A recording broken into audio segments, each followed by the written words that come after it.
नमस्कार दोस्तों, मैं आपका अपना रजनीश गुप्ता, एस्ट्रोलॉजर, कुंडली विशेषज्ञ, वास्तुशास्त्र कंसल्टेंट आपके समक्ष उपलब्ध हूँ कुछ नई जानकारियों के साथ में। हमेशा ही मेरे मन में एक क्वेश्चन रहा है और बहुत सारे लोगों के क्वेश्चंस आते रहते हैं धन से संबंधित। तो आज का जो हमारा विशेष अंक है वो है मनी, धन। यानी कि हमारे जीवन में धन की क्या उपयोगिता है ये मुझे आपको बताने की जरूरत नहीं है, क्योंकि जनरली हर व्यक्ति के जीवन में धन की एक अलग ही उपयोगिता होती है। इसी चीजों को लेके मैंने आज का अंक बनाया। उससे पहले आप लोगों का बहुत प्यार, सब्सक्रिप्शन मुझे मिल रहा है। प्लीज इस प्यार को, सब्सक्रिप्शन को, शेयर को बनाए रखें, ताकि आप जो मेरे वीडियोस को लोगों तक भेजते हैं उनसे मुझे मुझे बहुत जो प्यार मिलता है, मुझे बहुत ही अंदर से जो है वो मोटिवेशन फैक्टर मेरे अंदर आता है और मैं नए नए विषयों पे गूढ़ अध्ययन करके उस पे मैं एक नया वीडियो बनाने का कोशिश करता हूँ, नई जानकारी लाने की कोशिश करता हूँ, ताकि आप लोगों को जानकारी मिल सके। तो शुरू करते हैं। आज का अंक मनी से, मनी ओरिएंटेड है और धन से रिलेटेड वीडियो है। आज का अंक है, तो शुरू करते हैं। देखिए, हमारी कुंडली में जनरली अगर आप देखेंगे, मैं ये वीडियो आपको कुंडली से रिलेट करके बताने वाला हूं, ना कि कुंडली के अंदर जाके बताने वाला हूं। देखिए, हमारी कुंडली में 12 भाव होते हैं और दूसरे भाव बहुत ही जरूरी होता है। दूसरा भाव जो होता है बहुत ही जरूरी इसलिए होता है क्योंकि दूसरा भाव हमारा जो है कुंडली के अंदर धन से रिलेटेड है, फाइनेंस से रिलेटेड। हमारे जीवन में कितना धन होगा, नहीं होगा, ये दूसरा भाव निर्धारित करता है।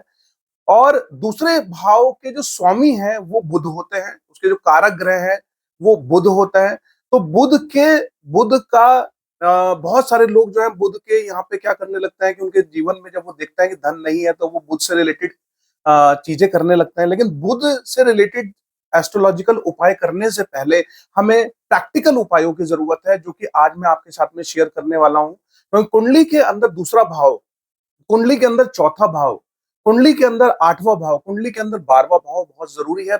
पहले भाव के माध्यम से क्या होता है, हमारा धन संचय का दिखाई देता है कि हमारे धन हमारे पास कितना रहने वाला है। हम बुध के उपाय करने लगते हैं, हम बुध की अलग अलग चीजें करने लगते हैं, रेमेडीज देखने लगते हैं। लेकिन क्या आपने जाना है कि दूसरे भाव से हम वाणी से भी हमारे पास में चीजें क्रिएटेड होती हैं। दूसरा जो भाव है वो धन का तो होता ही होता है, साथ में वो वाणी का भी होता है। तो मैं आपको ये जानकारी देना चाहता हूं कि हमारे जीवन में धन की क्या उपयोगिता है। धन से हर कार्य को आप कर सकते हो। ऐसा कोई कार्य नहीं है जीवन में जो ना किया जा सके। कंफर्ट जोन से लेके ईच एंड एवरी चीजों को आप जो धन से कर सकते हो। अगर किसी के पास धन रहता है तो हमारे रिश्तेदार, हमारे दोस्त, हमारे यार, हमारे लोग, यानी कहीं ना कहीं लोग हमसे अटैच रहते हैं, लोग हमारे पास आते हैं, हमारे अच्छे बुरे चीजों में हमारा सहयोग करते हैं। लेकिन अगर किसी के पास धन नहीं रहता तो क्या होता है, लोग उससे थोड़ा दूर जाने लगते हैं। तो ऐसा क्यों होता है कि एक के पास में धन ज्यादा है, एक के पास में धन कम है? तो कुछ चीजें ऐसी होती है कि जो मैं आज उसका इंटरनल फैक्टर आपको बताने वाला हूं। हर व्यक्ति अपने जीवन में इन सब चीजों को अगर करे तो देखिए, दूसरे भाव क्या रिप्रेजेंट करता है, धन का तो करता ही करता है, वाणी का भी करता है। यानी हमारी जो वाणी है वो हमारे धन के लिए बहुत ज्यादा जरूरी है। क्यों जरूरी है? देखिए, अगर किसी व्यक्ति की वाणी बहुत अच्छी होती है, ये एक टैलेंट है जो कि हमें क्रिएट करना पड़ता है। कई बार कुछ लोगों में जो ये वाणी जो रहती है बहुत ही संयंत्रित रहती है। आप देखेंगे कुछ व्यक्ति किसी से बात करते हैं तो अपना बना लेते हैं, कुछ व्यक्ति किसी से रिश्तेदारी में बात कर लेते हैं तो लोग उनके मुरीद होते हैं। कुछ लोग बिजनेस में, कुछ लोग जॉब में, कुछ लोग हाई लेवल की जॉब्स के अंदर, गवर्नमेंट सेक्टर्स के अंदर। यानी आप अपनी वाणी से जब किसी लोगों के दिल में बैठ जाते हैं, कुछ लोग अपनी वाणी से लोगों से दूर हो जाते हैं। कुछ लोग अपनी वाणी से लोगों को इतना करीब लेके आ जाते हैं कि उनका प्रभुत्व जो है वो लोग समझने लगते हैं कि यार ये बंदा वाकई में ही कुछ इसके अंदर कोई बात है। तो देखिए, मैं आपको कहना चाहूंगा कि अपनी वाणी से दूसरे के दिल में चले जाना, अपनी वाणी से दूसरों को अपना बना लेना, अपनी वाणी से अपने कार्य क्षेत्र में, अपने व्यापार में, अपने बिजनेस पार्टनर को अपना बना लेना, यानी ये एक कला है। ये आपको सीखने की जरूरत है, क्योंकि अगर किसी व्यक्ति के जीवन में धन की कमी है तो कहीं ना कहीं ये मैटर करेगा कि उसकी वाणी से उसका लेना देना है। आपको इस वाणी को संयंत्रित करने की जरूरत है। अगर आप किसी के साथ में अच्छे से बोलते हो, अच्छी वाणी का यूज करते हो, अच्छे शब्दों का यूज करते हो, अच्छे शब्दों का चयन करते हो, और जब वो शब्द दूसरे के पास जाते हैं तो उसका बहुत ज्यादा रोल क्रिएट हो जाता है। जब किसी से आप प्यार से बोलते हो, जब आप एक किसी को एक मैसेज देना चाहते हो, तो वो आपकी इंटेलिजेंसी को रिप्रेजेंट करता है। तो जो लोग इस तरीके के से बात करते हैं, लोगों को अपना बना लेते हैं, आप देखोगे उनके कार्य क्षेत्र में लोग उनके मुरीद होंगे, उनके टॉप मैनेजमेंट में लोग उनके, क्योंकि आदमी की थॉट प्रोसेस के साथ साथ उनकी वाणी बहुत जरूरी है। अगर आप धन अपने जीवन में संयंत्रित मात्रा में चाहते हैं, तो आपको जरूरत है थोड़ा सा क्रिएशंस करने की, अपनी वाणी में थोड़ा चीजों को लाने की। अपनी वाणी में अगर वो सब चीजें आप इनबिल्ट करेंगे, तो डेफिनेटली आपके जीवन में वो सब चीजें क्रिएटेड होने वाली है, बहुत अच्छा आपके जीवन में सारी चीजें आने वाली है। लेकिन कोशिश करनी पड़ेगी, क्योंकि ये जन्मजात नहीं होता, ये लोगों को क्रिएट करने पड़ता है। कुछ लोगों के जीवन में ऐसी चीजें होती हैं कि उनकी जबान से हमेशा रस टपकता है, लोगों को मुरीद कर देते हैं। लेकिन कुछ लोग लोगों को से जब बात करते हैं, तो वो लोगों को अपना नहीं बना पाते, लोगों को दूर कर देते हैं। तो ये बहुत बड़ा फैक्टर है। ये मैं क्यों बोल रहा हूं, क्योंकि दूसरे भाव के अंदर आपकी वाणी का रोल क्रिएटेड हो जाता है, आपके धन का रोल क्रिएटेड हो जाता है। आदमी अपने आसपास के एनवायरमेंट से, अपने लोगों से, अपने लेबर से, अपने जो सहयोगी हैं, अपने जो उनके नीचे काम कर रहे हैं, जब उनसे प्यार से, मोहब्बत से, अगर उनको उनकी उनके अकॉर्डिंगली जब आप बात करते हो, तो आप देखेंगे वो लोग आपके लिए काम करना चाहते हैं, वो लोग आपके लिए हर समय लगे रहे। आप उनसे बोलोगे कि आज कोई प्रोजेक्ट, आज हमें 2 घंटे एक्स्ट्रा देना, डेफिनेटली वो 2 घंटे एक्स्ट्रा देंगे। आप कहोगे एक प्रोजेक्ट आ गया है, मुझे आज 15 दिन आपके चाहिए, वो डेफिनेटली आपको 15 दिन देंगे। तो इस तरह की स्थिति क्यों आती है? ये सीखने की चीज है। कोई आपको बताने नहीं वाला, कोई आपको सिर्फ यही कहेगा कि आपकी कुंडली के अंदर ये है, आपकी कुंडली, ठीक है। कुंडली एक मेथड है जिसके माध्यम से, एस्ट्रोलॉजी एक मेथड है जिसके माध्यम से आप जो है चीजें कर सकते हो। लेकिन कुंडली से ही ये रिप्रेजेंट हो रहा है कि आपकी वाणी कैसी हो, लोगों के लिए आपकी वाणी कैसी हो। अगर आप इस पे वर्कआउट करते हो, डेफिनेटली मैं आपसे कह सकता हूं, आप ये करके देखें, महीने 2 महीने के अंदर आपके अंदर वो रिजल्ट ओरिएंटेड चीजें क्रिएट होना शुरू हो जाएंगी। आपके पास में जो लक्ष्मी है, जो धन है, वो आपके पास में आता चला जाएगा, सिर्फ आपके व्यवहार से और आपके बोलचाल से बहुत ज्यादा इम्पैक्ट पड़ता है। दूसरी चीज, मैं दूसरा मतलब इसमें मैंने बहुत सारी चीजें देखी हैं। तो पहली जो सिद्धांत था वो मैंने आपको बताया कि अपनी कम्युनिकेशंस को, अपनी वाणी को हमें थोड़ा सा चेंज करना है, उसे राइट ट्रैक पे लेके आना है। उससे आप धन के फ्लो को देख सकते हैं चेंज, आप देखेंगे कि आपके धन का फ्लो चेंज हो गया है। दूसरा मेथड क्या है? आप देखेंगे जो धन आप संचय करते हैं, कहाँ करते हैं? जनरली लोग अपने जो धन को संचय करते हैं, वो अपनी तिजोरी में करते हैं। लेकिन आज के डेट में क्या है? डिजिटलाइजेशन है। डिजिटलाइजेशन के माध्यम से आप अपने बैंकों के अंदर चीजें रखते हो, लेकिन हमारा जो पर्स है, वो पर्स बहुत ज्यादा जरूरी है। आप देखेंगे कि हमारे पर्स बहुत ज्यादा बेकार हो जाता है, मुझे चलाते रहते हैं। ऐसा ना करें। अपने जिस पर्स के अंदर आपको लक्ष्मी रखनी है, वो धन साफ सुथरा बढ़िया होना चाहिए। साथ ही साथ कई बार ऐसा भी होता है कि आपके पर्स के अंदर अनप्रोडक्टिव पेपर्स पड़े हुए होते हैं, वो डिस्ट्रैक्ट कर रहे होते हैं आपकी चीजों को। अपने उन डिस्ट्रक्टिव पेपर्स को, रिसिप्ट्स को अपने पर्स से हटाइए। अपने पर्स के अंदर सिर्फ और सिर्फ Lakshmi cards, debit card, credit card, ये सिर्फ रखें। आप देखेंगे इसके अंदर ये सब चीजों को करने से आपका, दूसरी चीज, जो लोग अपने घर के अंदर तिजोरी के अंदर कुछ लोग अपना सामान रखते हैं, पैसे रखते हैं, चीजें रखते हैं, तो आप गौर कीजिएगा कि उस तिजोरी के अंदर या उस जगह जहां पे आप धन रख रहे हैं, लक्ष्मी रख रहे हैं, तो उस जगह पे कितना ज्यादा कंजेशन है। बहुत सारे लोग वहां पे पेपर्स रखेंगे, बहुत सारे लोग वहां पे ज्वेलरी रख देंगे, बहुत सारे लोग वहां पे अपने मेडिकल पेपर्स रख देंगे। आप देखोगे कि वो जगह जहां धन के संचय की जगह है, घर के अंदर या ऑफिस के अंदर, वहां पे कुछ भी नहीं होना चाहिए। वहां सिंपल एंड सिंपल साफ सफाई होना चाहिए। लक्ष्मी सिर्फ साफ सफाई मांगती है। आप उस जगह को साफ करके देखें, आप देखेंगे कि आपके यहाँ पे जो लक्ष्मी का फ्लो है वो चेंज हो जाएगा। ठीक है। तीसरा मेथड क्या है? तीसरा मेथड है आपकी कुंडली के अंदर चौथा भाव। चौथा भाव किसका होता है? माँ का भाव होता है।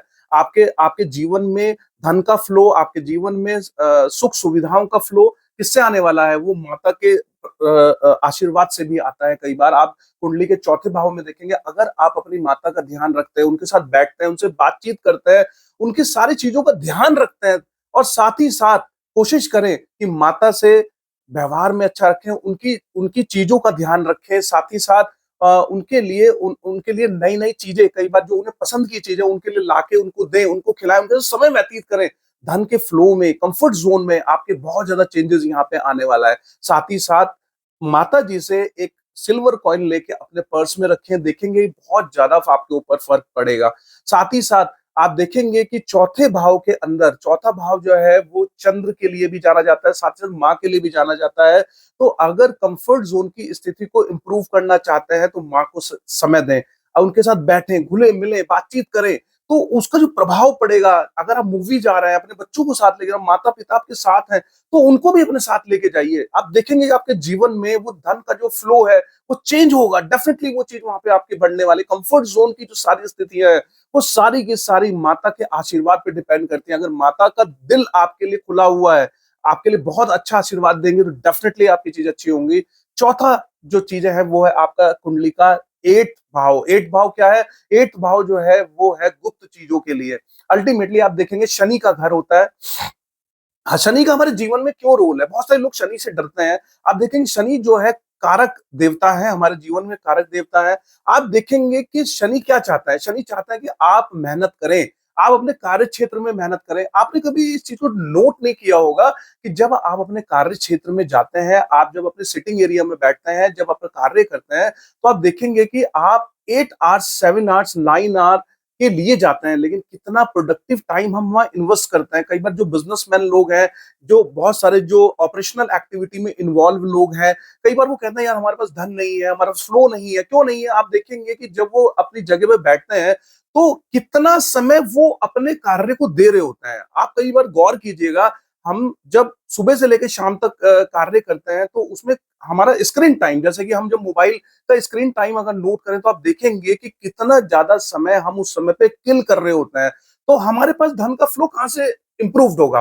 धन का फ्लो जो इंप्रूव होगा वो हमारी कुंडली के 8th हाउस में जो शनि है, शनि जो कारक देवता है वहां के, जो गुप्त चीजें हमें देना चाहते हैं, जो हमारे भाग्य में गुप्त चीजें हैं जो हमें मिलनी चाहिए, वो हमें क्यों नहीं मिल पाती? जस्ट बिकॉज ऑफ हमारा जो कर्मा है वो थोड़ा कम है। हम अपने कार्य क्षेत्र में जब बैठते हैं तो आप गौर कीजिएगा, देखिएगा कि कितना समय आज पूरे दिन आपने खराब किया। कैसे खराब किया? मोबाइल के माध्यम से, लैपटॉप में कुछ ऐसी एक्टिविटियों के माध्यम से कि वो समय आप नोट करने की, अगर आपके अंदर क्षमता है, आप हिम्मत है, तो उस समय को नोट करें। देखें रजिस्टर में, रोज नोट करें, देखें कि मैंने आज कितना समय खराब किया है। 2 घंटे खराब किए, 3 घंटे खराब किए, 4 घंटे खराब किए।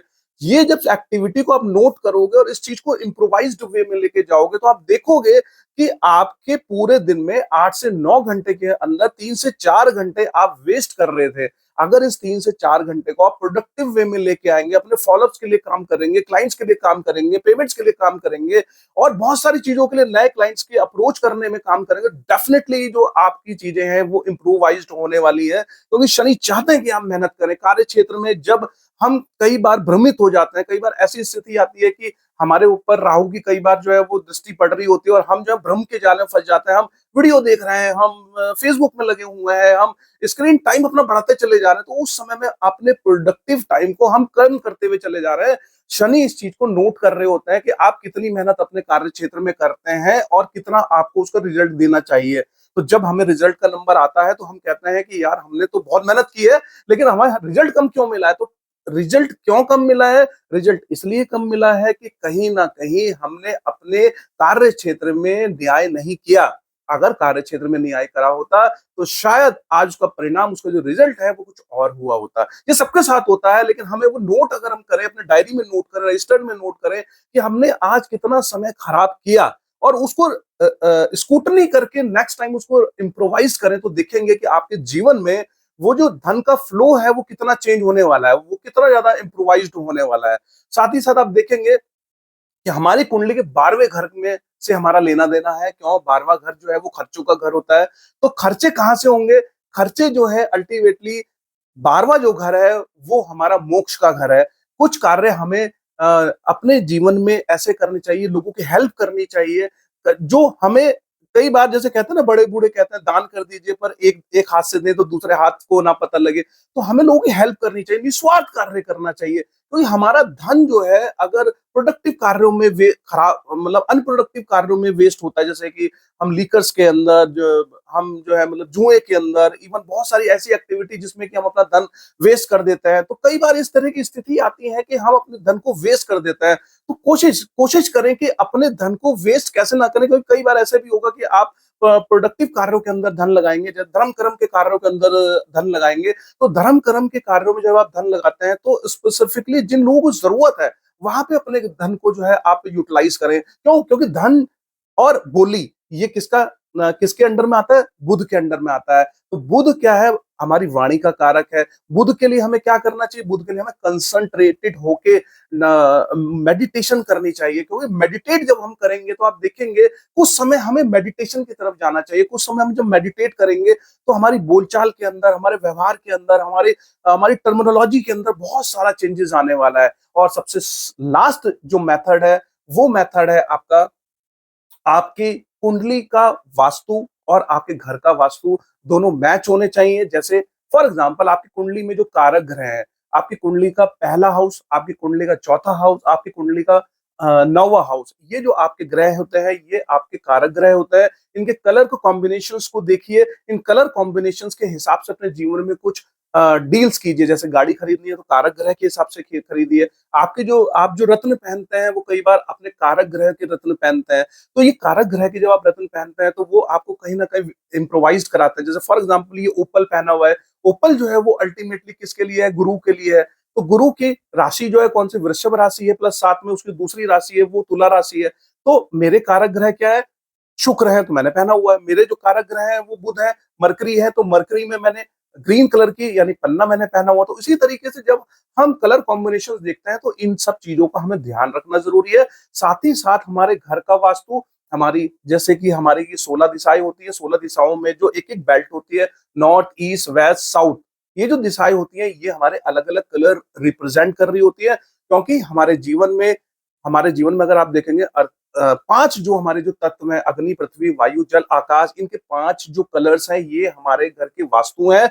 इन वास्तु के हिसाब से हमें अपने घर में कलर कॉम्बिनेशन का यूज करना चाहिए, ऑब्जेक्ट ओरिएंटेशंस का यूज करना चाहिए। जब हम किसी सीनरी को लगाते हैं, जब किसी हम ऑब्जेक्ट को लगाते हैं, तो उससे पहले हमें उस एरिया के कलर को देखना चाहिए। क्योंकि कई बार ऐसा होता है कि हम वो कलर कॉम्बिनेशंस को ज्यादा इंपॉर्टेंस नहीं देते और किसी भी दिशा के अंदर कोई भी कलर वहां पे यूज कर लेते हैं। साथ ही साथ ऑब्जेक्ट ओरिएंटेशंस की तरफ अगर हम बात करते हैं, या हम अपने कहीं ना कहीं पूजा घर की बात करते हैं, या हमारे अगर बेडरूम्स की बात करते हैं, या अगर हम बात करें तो हमारे जो है टॉयलेट्स की बात करते हैं, तो ये सारी चीजें क्या होती हैं कि हमारी कहीं ना कहीं वास्तु और हमारी एस्ट्रो वास्तु दोनों ही अगर सुदृढ़ कंडीशन में रहती हैं तो आप देखते हैं कि ये सब चीजों को चेंज करने से, क्योंकि पूरी तरीके से हमें वास्तु का ज्ञान नहीं है, लेकिन इतना तो ज्ञान है कि हम अपनी दिशाओं के हिसाब से अपने कलर कॉम्बिनेशन को यूज करें, ऑब्जेक्ट ओरिएंटेशंस को यूज करें। तो इन सब चीजों को जीवन में करने से आपको बहुत ही ज्यादा जो है वो परिवर्तन नजर आएगा।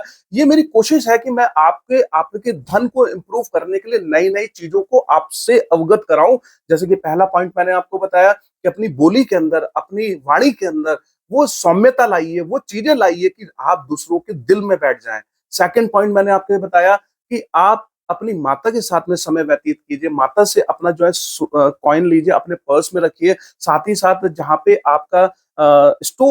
आपका धन की जगह है या जो आपका पर्स है उस पर ध्यान देने की जरूरत है, जो कि मैंने एलोबरेट किया।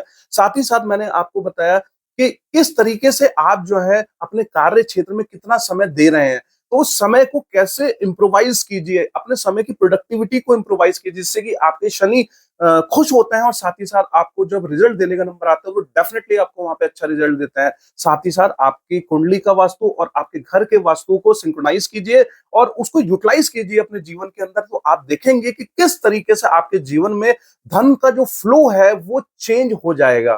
तो मेरी शायद विवेचना आपको अच्छी लगे तो प्लीज लाइक करें, सब्सक्राइब करें, लोगों तक पहुंचाएं ताकि लोग इस वीडियो का यूटिलाइज कर सकें अपने जीवन में, वो सब चीजों को इम्प्रोवाइज कर सके और ला सके ताकि उनका फायदा हो और लोगों का फायदा हो। Thank you so much. आपका दिन मंगल।